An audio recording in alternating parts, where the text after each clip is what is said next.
Santa Maria, Mãe de Deus, rogai por nós, pecadores, agora e na hora de nossa morte. Amém. Rogai por nós. Bem, então, esta aula aqui é sobre o Vaticano II. É uma aula síntese que nos pode tratar de um evento tão importante, com uma quantidade de documentos impressionante. Nos pode tratar de uma aula só, senão um modo extremamente sintético. O que eu quero dar é uma espécie de estrutura da doutrina do Vaticano II, pegando os pontos mais importantes. É meramente um esquema. E um esquema é sempre uma coisa redutora. Assim, se eu fizer um esquema da figura, eu não estou fazendo um retrato completo de alguém. Eu estou simplesmente fazendo, com alguns traços, um esquema do ser humano.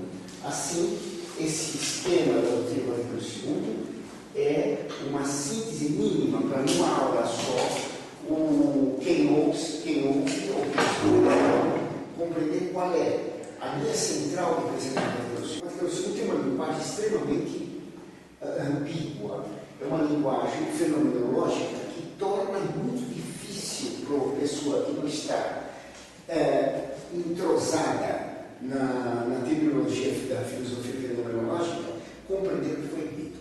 Tanto que o Frei John Kobler escreveu 2 livros a respeito do Vaticano II, dizendo que o Vaticano II não é entendido, que a grande missão dos teólogos hoje é explicar o Vaticano II para o público. Então ele mostra como, usando termos comuns à escolástica antiga e à fenomenologia, se pode enganar facilmente o leitor desses documentos do Vaticano II. Porque um termo na escolástica tem um certo sentido, na fenomenologia tem um sentido diverso. Então, a mesma frase pode ter 2 leituras absolutamente opostas. E com isso se faz uma confusão, e se fez uma confusão monumental há 40 anos. O Papa, exatamente agora, está convocando um debate entre os teólogos da fraternidade, os teólogos da escola romana, para que se ponha a limpo todos os erros e ambiguidades do Vaticano II que o Papa pretende corrigir. Portanto, é certo de que o Vaticano II não é um concílio em família. O padre Brunello Gherardini acaba de escrever um livro, Vaticano II, um discurso da fare, que significa o Vaticano II, um texto a ser compreendido ou discutido. Quer dizer, ele mostra que as ambiguidades do Vaticano II trouxeram grandes confusões e que é preciso passar a limpo tudo isso. Primeira coisa, ele mostra que o termo pastoral indica que o Vaticano II não foi infalível. Segundo, que tudo que é ambíguo tem que ser esclarecido e o que não está de acordo com a tradição deve ser mudado. Assim, o padre Brunello Gherardini diz que, por exemplo, o São Paulo e a espécie era uma mera repetição do mito do progresso do século XIX e do século XX, de que ela não tem nenhum valor doutrinário mais profundo, que ela não é dogmática, ela não é infalível e o que ela vai contra toda a tradição da Igreja Católica, ela deve ser repetida.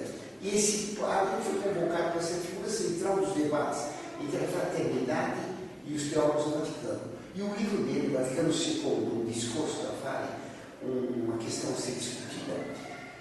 Esse livro é o fundamento para as discussões entre esses teólogos. Portanto, discutir o Vaticano II é admitido oficialmente pelo Papa. Portanto, se se admite que ele pode ser discutido, não é infalível. Uma coisa que é infalível, que é dogmática, não pode ser discutida. Então, tem cabimento convocar teólogos para discutir no lado da Constituição ou a infalibilidade papal. Isso não tem cabimento.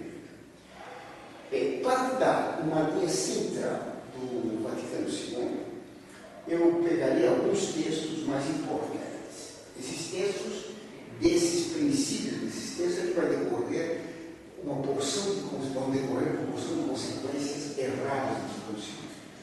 O primeiro ponto é a definição de igreja da Lumen Gentium. Lumen Gentium, uma função dogmática.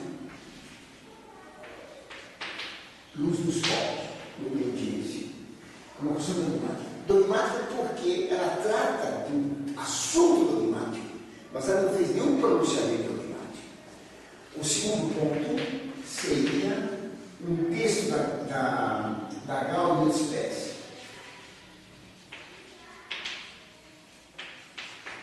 que declara que no homem há uma semente divina. Terceiro, a revelação, o conceito de revelação na função dogmática, Dei Verbum, dogmática, Dei Verbum. Então, relacionando esses três pontos, nós vamos dar a linha dorsal, a espinha dorsal do raciocínio, da qual vão decorrer os outros erros desse concílio. Então, começamos então com a definição de igreja na Numa Gentium.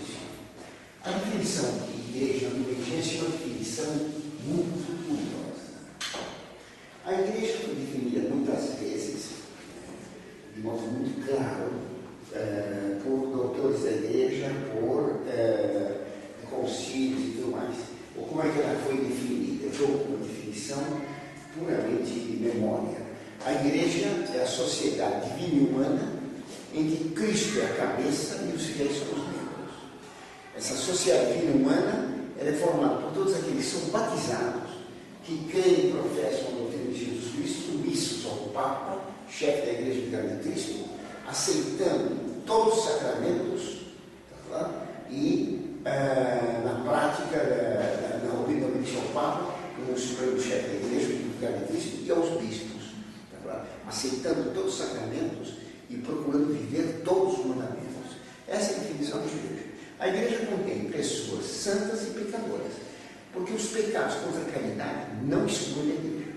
Os pecados que excluem da igreja são a apostasia, renegando o batismo, são a revolta contra o Papa por cisma ou a aceitação de uma heresia que faz com que não se aceite o que Cristo e a igreja ensinam, mas se segue outra doutrina. Então, são três os grandes pecados contra a fé que afastam uma pessoa da igreja: a heresia, o cisma e a apostasia. Tá claro? A heresia por defender doutrinas que Cristo não ensinou, ou que condenou. O cisma, não aceitando a obediência ao vigário de Cristo e ao Papa. E a terceira, a apostasia por um repúdio ao batismo ou repúdio à comissão católica. Essa definição de igreja é muito clara. Entretanto, há umas definições de igreja que eu posso passar depois para vocês sobre a definição de São Roberto Bellarmino, que é muito clara também. O que diz o Vaticano II? O Vaticano II, logo nos primeiros parágrafos, ele diz que a igreja é, em Cristo, como que o sacramento da união íntima,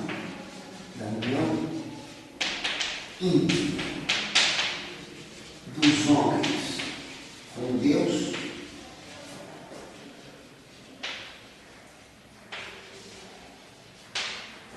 na unidade do gênero humano.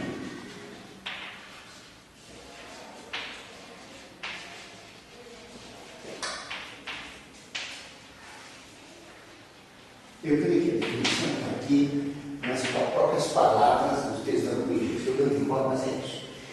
A igreja é em Cristo como que o sacramento da união íntima dos homens com Deus na unidade do gênero humano. Do ponto de vista de estrutura de frase português, é uma definição estranha. Porque o que quer dizer essa união íntima dos homens com Deus? E como isso se dá na unidade do gênero humano, ou produz a unidade do gênero humano? Como é que se dá isso na unidade do gênero humano, ou produzindo a unidade do gênero humano? Não está claro. Essa definição é estranha. Ela é estranha porque, embora fale em Cristo, não fala como a igreja está unida a Cristo. Cristo é a cabeça do corpo místico dele, que é a igreja. A igreja foi definida, às vezes, a igreja é o corpo místico de Cristo, que Cristo é a cabeça e os pés são os membros. Aqui diz, a igreja é em Cristo, mas não fala que união é essa com Cristo, como que o sacramento. Essas palavras, como que não estavam no texto original. Eles foram acrescentados no último momento. Quem encontra o Cardeal Ratzinger no livro Princípios de Teologia, coisa assim, eu não me lembro agora o título do livro, mas tem um site. É como que o sacramento. Isso foi acrescentado pelo Padre Phillips na última hora, porque diz que a igreja, o sacramento, cairia num erro grave.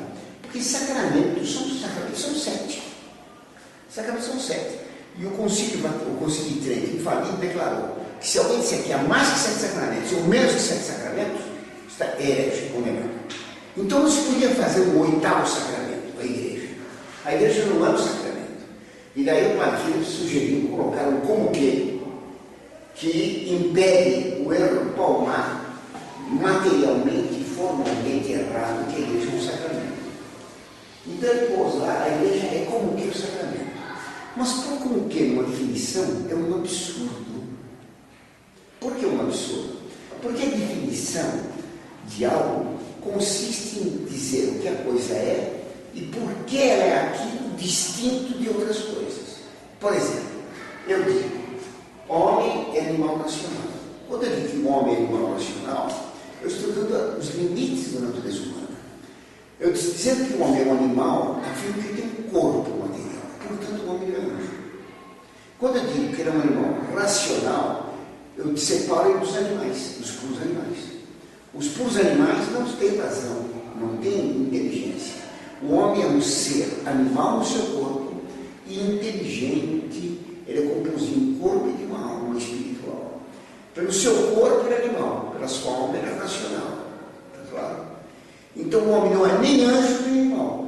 Ele é um ser que está colocado na escala dos seres entre os animais e os anjos. Eu pus os limites. Homem é animal racional. Claro? Se o homem então é um animal racional. Quando eu digo triângulo, é uma figura geométrica plana que tem 3 lados e 3 ângulos. Eu defini triângulo. Tá certo? Eu defini triângulo. Se eu definir que tem 3 lados, 3 ângulos, eu estou separando o triângulo do quadrado, do círculo, do paralelogramo, do losango, do decágono, de qualquer outra figura plana. Eu estou dando uma definição. É uma figura geométrica plana que tem 3 ângulos e 3 lados. Só. Eu não fiz senão separar essa figura das outras figuras. Certo? Bem. Aqui se diz como que então, toda definição separa, põe limites no ser, para se compreender que é aquilo e nada mais que aquilo.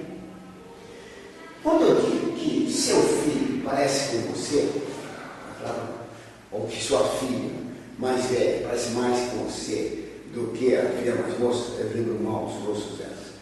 Quando eu digo isso, eu estou fazendo uma comparação. Então eu digo, quando a sua menina é menor? Camila. Então, Camila é como que o João, quer dizer, no modo de ser, na figura física, ela parece com o pai. É como que o pai dela, está claro? Ou como que a mãe dela. Eu estou fazendo uma comparação, está claro? Quando eu comparo um indivíduo com um indivíduo que não presta, por exemplo, eu digo, fulano é como que um porco. Eu estou fazendo uma comparação. Eu não disse que ele é. Estou dizendo como que? Isso é muito importante, porque alguns confundem a comparação com a definição. Quando alguém acha como um ateu, não estou dizendo que ele é ateu, estou dizendo que ele atua como. Está me entendendo? Então, é uma coisa clara, a comparação não é uma definição. Agora, aqui se põe como que? A igreja é como que o sacramento. Mas se não, a igreja é como que não está dando uma definição. Então, o conceito de igreja expresso no Vaticano II é pouco definido, porque ele não define, ele compara. A igreja é comparada com o sacramento. Que sacramento? O sacramento da união íntima dos homens com Deus na unidade de irmão. Não existe sacramento. Um sacramento da união íntima dos homens com Deus na unidade de irmão não existe. Não existe. E nem vou dizer. Seria um 8º. Que sacramento? O que quer dizer sacramento? A palavra sacramento, tá certo? Ela tem um sentido próprio na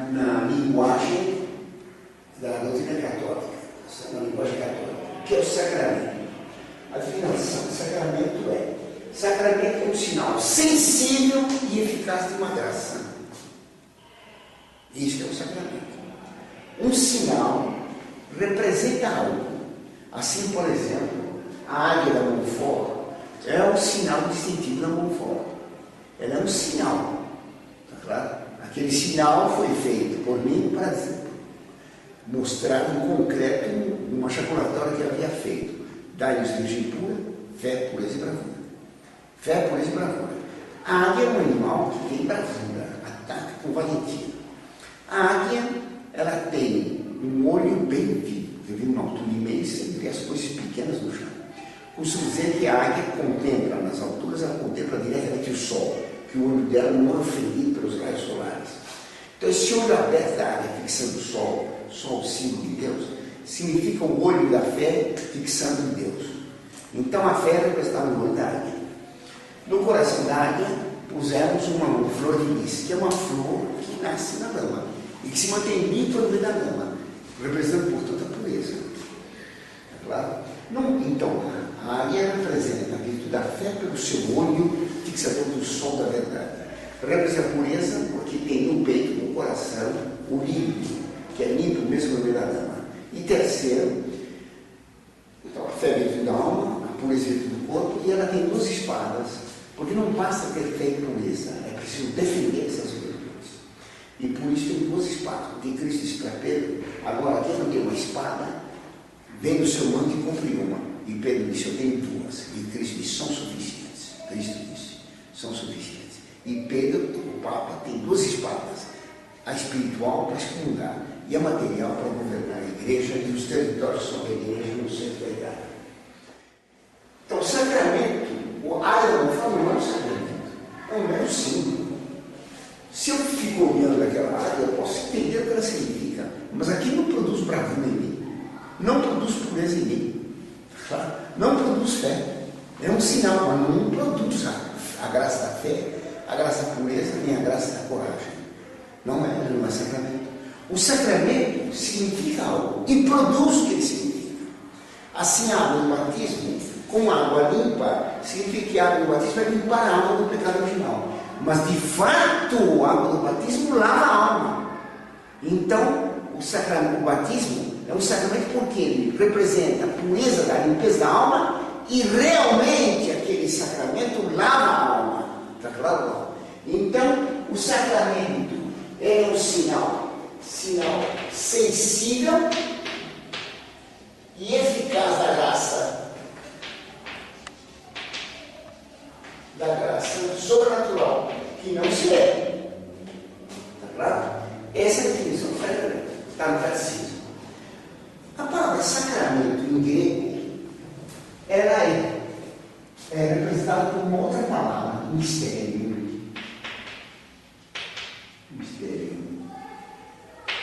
Mistério em grego significa sacramento. É certo que nos sacramentos há algo misterioso, mas a palavra mistério na linguagem ocidental, latina, na escolástica, não tem o mesmo significado que o grego. Porque o que é mistério na nossa terminologia? Mistério são as verdades reveladas por Deus que estão acima da compreensão humana. Por exemplo, a unidade e trindade de Deus. Cristo revelou que Deus é Pai e Espírito Santo. Mas como Deus em 3 pessoas, isso é um mistério para nós. Mistério, então, para a nossa linguagem, significa aquilo que é impossível de compreender. Claro, para a inteligência humana. Certo? Na linguagem grega quer dizer só sacramento. Então, se passou a usar na definição de igreja uma comparação com o quê? A igreja, porque o sacramento, o mistério, fica confuso. Essa duplicidade de sentidos vai permitir aos teólogos modernistas passar ora de sentido, ora para esse. Ora no sentido de sacramento na linguagem ocidental, ora no sentido de mistério na linguagem oriental. É claro?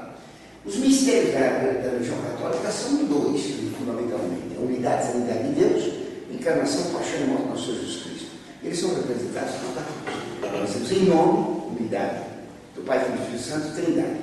E fazemos a cruz para representar a encarnação, a paixão e a morte de Cristo. Esses são os dois mistérios principais da nossa fé. Há outros. Mas nós podemos estender essa palavra mistério na linguagem espiritual. O que é matéria? Ninguém sabe. O que é matéria não se tem conhecimento claro. Nós temos um conhecimento proporcionado à nossa natureza. Assim como os nossos olhos são proporcionados ao nosso ser, assim também a nossa inteligência. Os nossos olhos, eles conseguem ver o que é necessário para nós na vida cotidiana.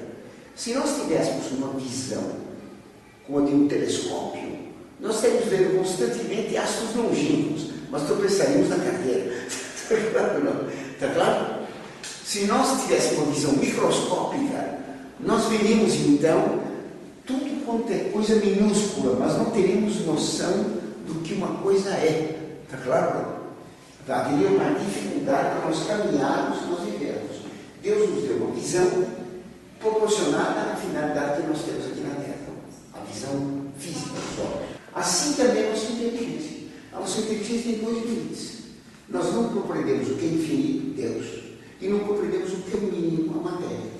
A matéria ninguém sabe a definição. Não se conhece. Se estuda o que é matéria, se decompõe o átomo, se decompõe o núcleo, o que é matéria é um mistério. Porque nós temos esses dois limites. Os gregos tinham compreendido muito bem isso, mostrando que, assim como o Sol não passa de dois limites, o próprio de Câncer e o próprio de Capricórnio, assim nossa inteligência tem dois limites, o infinito e o mínimo. Nós não entendemos.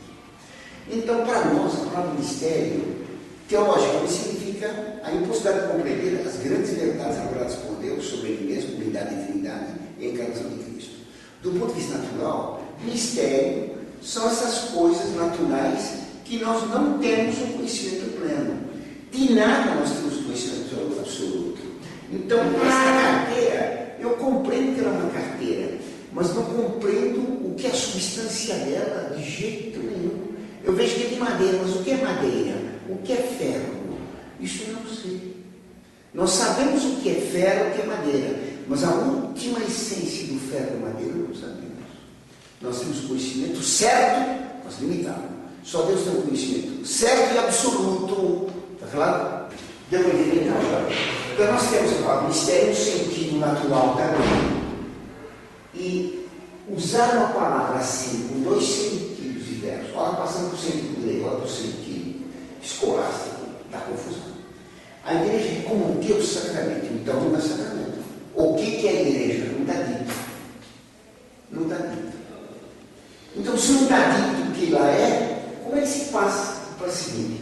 É o sacramento da união íntima dos homens com Deus. O que significa uma união íntima? O que é uma união íntima? A união íntima mais profunda que temos naturalmente é o casamento. Claro? Essa é uma união íntima. Tá? Porque vai até o mais profundo da natureza humana, pela união dos dois corpos, do esposo e da esposa, que gera os filhos. Essa é a união mais íntima que pode ser. Mas essa união não pode ser com Deus. O que é uma união íntima com Deus? Uma união mística pela graça? Não está dito ali. Está dito só uma união íntima dos homens com Deus. Em que consiste essa união íntima? É pela graça, é pela recepção da Eucaristia. Ora, a igreja não visa fazer a unidade de vida humana. Sobrenaturalmente, a igreja visa salvar as almas. Mas a igreja sabe que nem todos aceitam a fé, nem todos aceitam os sacramentos, nem todos aceitam a lei de Deus. E que os bons e os maus se dividem. Então, jamais haverá uma união de todo o gênero humano. É claro que Deus quer a salvação de todos os homens, mas que todos sejam unidos realmente, de fato, isso não dá. Pois que Cristo disse na oração dos evangelhos que reza pelos apóstolos, que não reza pelo mundo, porque ele tirou os apóstolos do mundo. Cristo não reza pelo mundo, isto é, pelo conjunto dos maus. Haverá sempre uma luta entre os bons e os maus. Claro? Maus podem haver também na igreja. Deus quer salvar todos, mas nem todos salvarão. que no fim do mundo o juízo vai separar os bons dos maus. Está claro? Os bons serão levados ao céu, os maus serão levados ao inferno. Uma unidade total do gênero humano não existe. Essa definição, então, de igreja, ou essa indefinição de igreja, se diz como que é uma indefinição. Na união íntima dos homens com Deus, na unidade do gênero humano, quer dizer, na natureza do gênero humano, essa indefinição dela. E ela vai abrir campo para um dos problemas bem graves.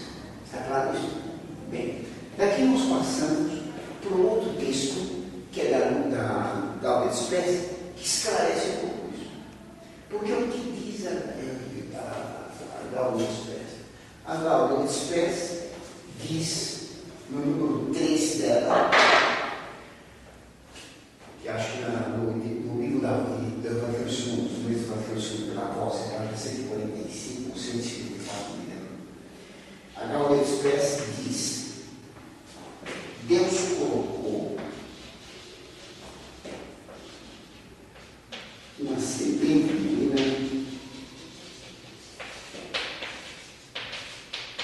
no homem.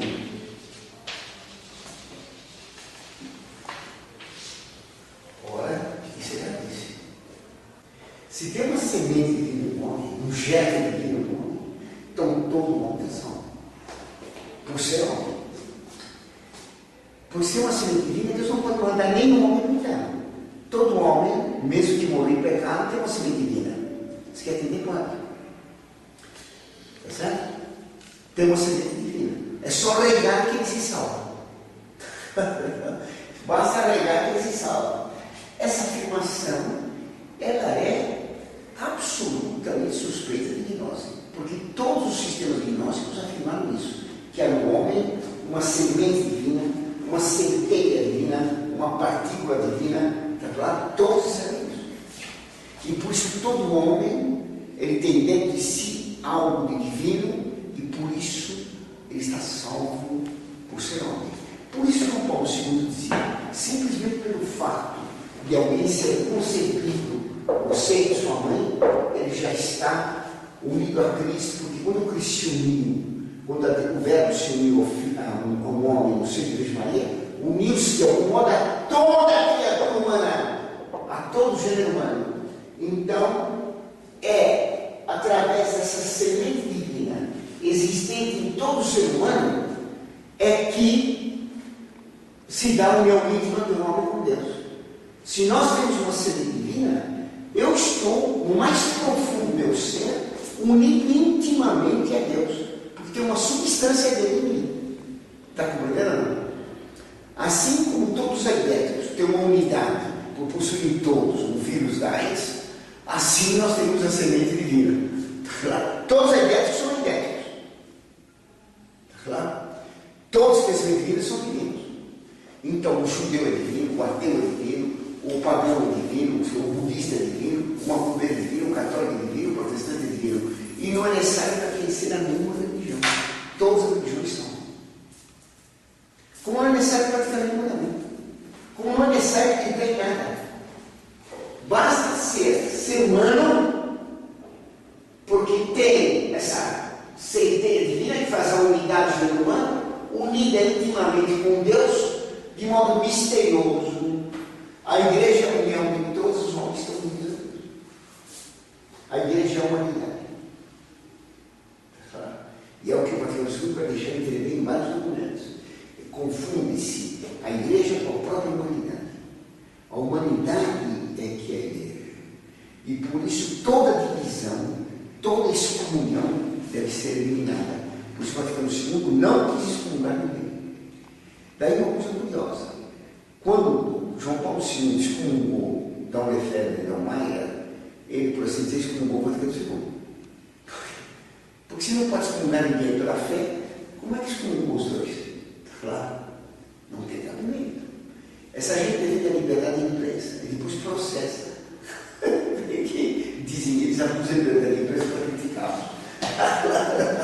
Isso é um absurdo de contradição. Assim como não pode excomungar ninguém, não pode processar ninguém. Nós todos estamos unidos a Deus por essa semente divina. Nada pode ser condenado, nada pode ser reprovado. todos já estão salvos. Tá certo? E por se diz na missa, ele está no meio de nós. Claro, você tem uma semente divina. Se cada um tem uma semente divina, tá? Quem deve ser cultuado é o homem. Daí o Vaticano II dizer que esse concílio se reuniu para servir o homem. Tá claro? A igreja como que se fez escrava da humanidade. Discurso Paulo VI no final do concílio. Tá claro? Então, o concílio fica esclarecido pela união desses pontos. Está claro? Bem, o terceiro ponto é do documento da Comissão Dogmática de Inverno, que fala da revelação.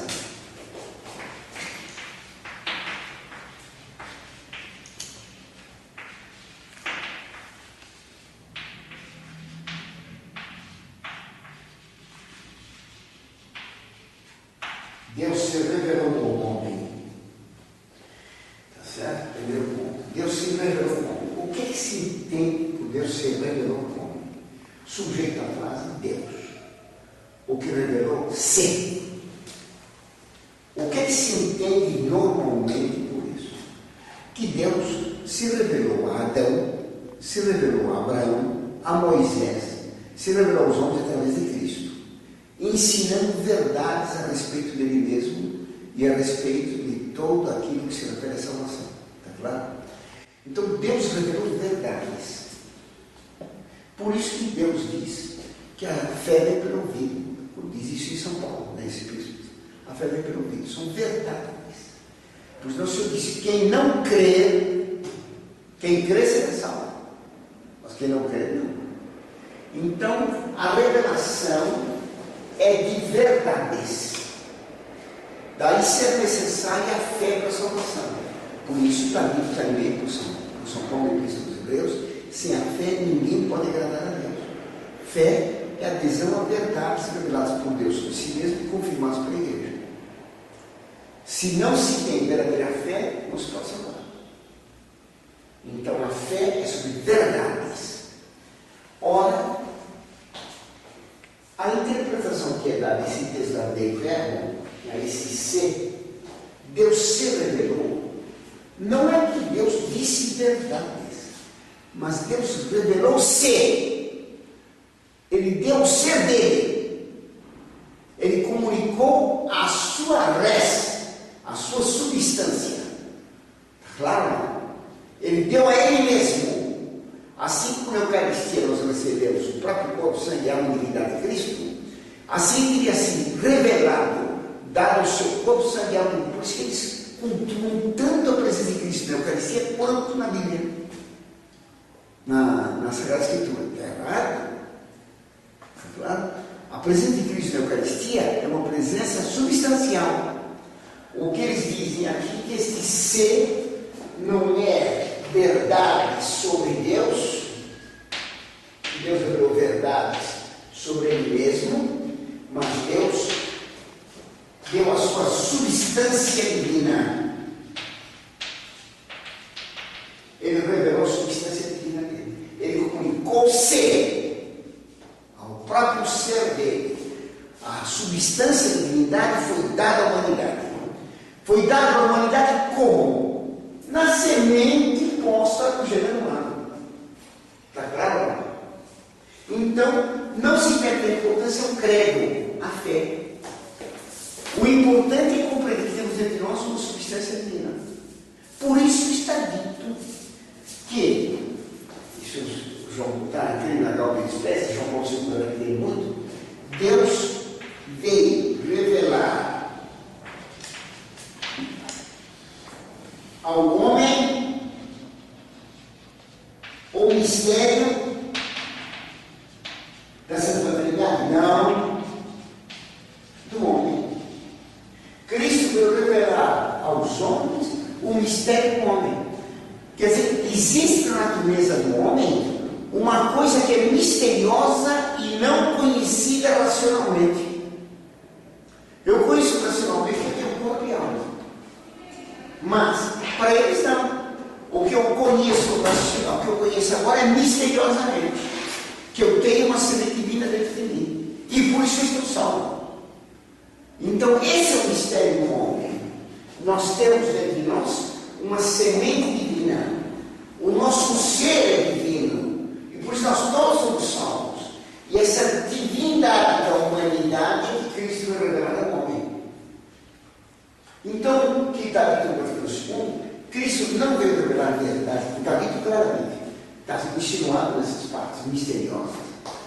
Cristo não veio revelar verdades ao homem, e por isso a igreja não exige adesão de fé a nenhuma verdade. Ela quer conduzir o homem pastoralmente.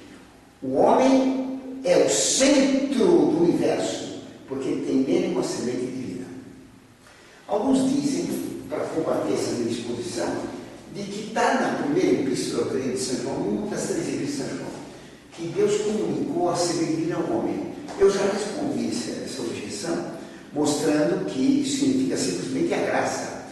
Porque São João não diz que isso é dado a todos os homens, semente divina, mas essa graça torna os homens filhos de Deus. É a graça santificante recebida no batismo. E não é uma semente substancial, natural. Está claro? Nem todo homem tem. Está explicado já no site, tem lá no Resposta à Brecha, tem vários outros lugares que tem essa explicação que é muito importante. Eu estou esperando que o padre Joãozinho me dê o argumento desse aí, sofisma que vai de São João, abusando da evangelidade, de São João, para eu explicar de novo. Mas então, a semente divina no homem é um mistério que foi revelado ao homem. É um mistério do homem revelado ao homem por Cristo. Então você tem aqui, na indefinição da lubrigência, uma possível explicação para guardar os pés. Há no homem uma semente divina. O que explica, então, os problemas da vida eterna. Porque o que se entende que Deus se revelou ao homem é o que sempre se entendeu. Cristo veio revelar para o homem verdades. Ora, o Instituto Paulo VI de Brecha e o Centro Cultural Carlo Cafarra de Bolonha escreveram longos documentos mostrando que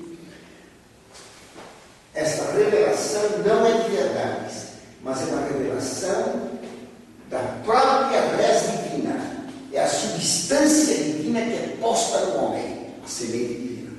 Está claro?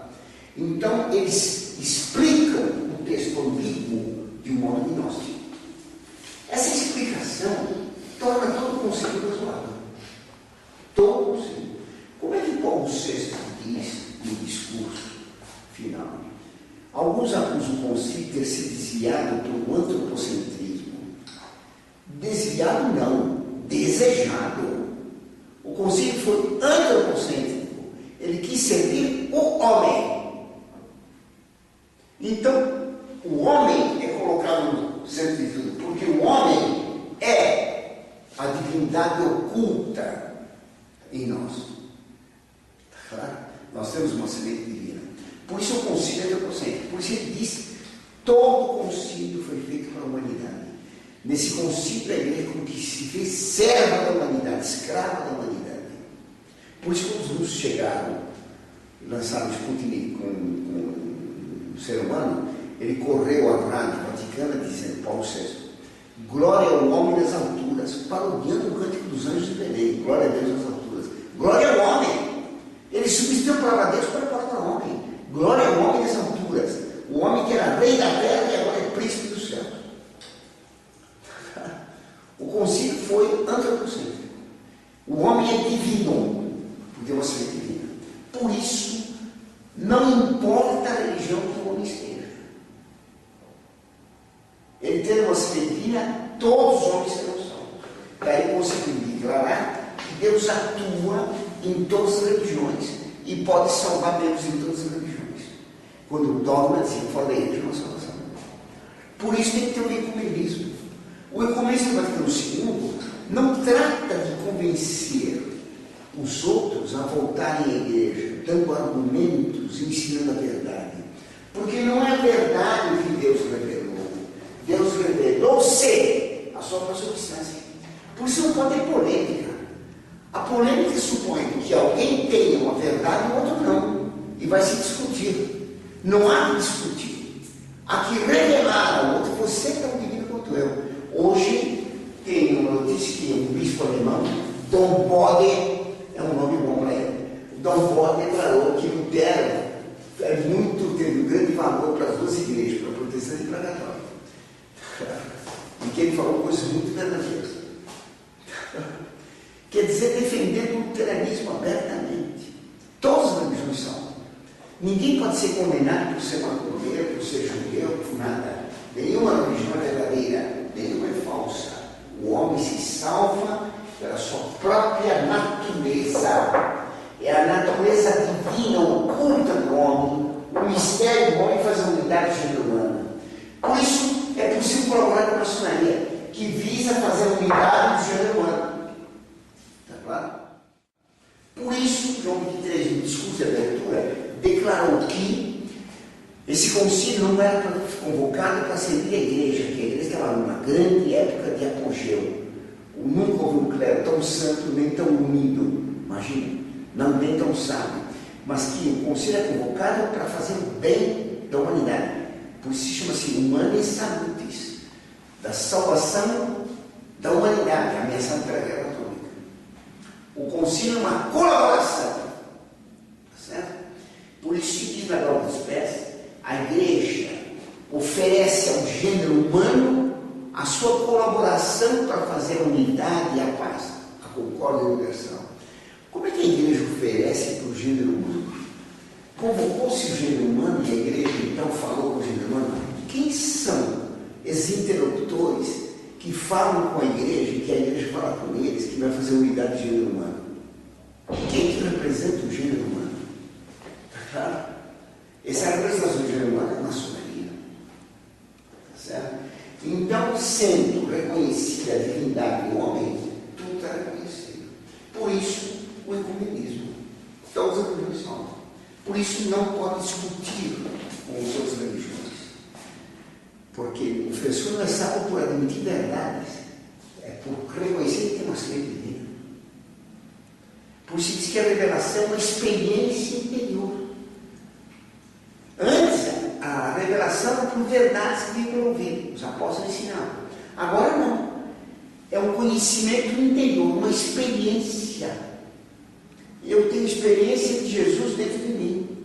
Eu sinto. A religião é um sentimento. Não é mais um conhecimento de verdades sobrenaturais. Um conhecimento pela fé. Não. É um sentimento interior. É uma experiência interior. A revelação é no interior do homem. Está claro? Porque no interior do homem, o mais íntimo do homem, é que está a semente divina. Então não veio a religião para mim, do meu pai que me batizou, do professor que me ensinou, de minha mãe que me ensinou. Não. A religião veio para mim de Deus que se manifesta dentro de mim. E que eu experimento. Eu tenho uma experiência interna. Não um convencimento de verdades intelectualmente. A fé deixa de ser uma adesão da inteligência a verdades, a fé passa a ser uma experiência ou sentimento interior. Está bem claro isso? Está certo? Tudo bem? Então, tudo isso aqui mostra como o Vaticano II, ele defende uma espécie de gnose, que é a gnose da fenomenologia proveniente da gnose do romantismo, do idealismo alemão. Tá certo? Isso mostra por que não mais excluímos isso. Tá certo? Só são excluídos aqueles que não aceitam que são divinos. Esses não podem. Porque estão recusando a divindade dentro deles. Por isso não tem cabimento ajoelhar-se dentro da hóstia. O homem se ajoelha dentro de si mesmo. Por isso, Dom Leão dizia para um favelado: eu me ajoelho dentro do favelado. Claro, tem uma semente divina. Também entendeu? Então, tudo fica coerente se toma esse pronunciar essa coisa. Por isso, toda ação da igreja deixa de ser uma ação pela oração e pela graça e passa a ser uma ação social. O problema da igreja é cuidar da fome, da educação, do esgoto, saneamento básico, saúde, instrução, emprego, inflação, tá claro? As águas, a poluição. Esses são os problemas da igreja. Problemas que outrora eram problemas do Estado. Daí Aí se miscuir em problemas estatais, em problemas de reforma agrária, em problemas políticos, porque o homem aqui na terra, o reino passa a ser na terra e não no céu. Por isso não se fala mais em pecado. Não há pecado. O homem divino. Está claro? Contava um aluno para mim que foi se confessar, e o padre falou: me conta alguma coisa de bom que você fez essa semana. Quer dizer, em vez de contar os pecados, devia contar o que ele fez de bom. Em vez de ter-se um pecador, tem que se ter como um santo. Está claro? Bom, isso aqui é só um esquema do conceito. Está claro? Precisaria se ver todo mundo. Mas o esquema da liturgia também tem tudo isso. A missa nova é a aplicação disso.